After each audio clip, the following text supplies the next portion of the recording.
பேரவைத் தலைவர்களே, எதிர்க்கட்சி தலைவர் அவர்கள் யார் கொண்டு வந்த காரணத்தான் இவர் சிக்கல் என்று சொல்லுகிறார். சரி, அந்த சிக்கலை சரி செய்வதற்கு உங்களுக்கு ஒரு நல்ல வாய்ப்பு இப்பொழுது கிடைத்திருக்கிறது. நாங்கள் செய்தது தவறில்லையோ, நான் அந்த வாதத்திற்கு போகல, அந்த வாதத்திற்கு வரல.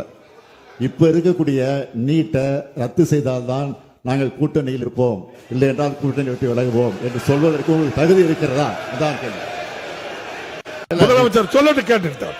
மாண்புமிகு பேரவைத் தலைவர்களே, வாக்குறுதி கொடுத்தது உண்மைதான், அதில் நாங்கள் எந்த விதமான மறுப்பு சொல்லல. ஆனால் நாங்கள் எங்களுடைய கூட்டணி ஆட்சி அங்கு அமைந்திருந்தால் நிச்சயமாக தொடர்ந்து வருவோம்.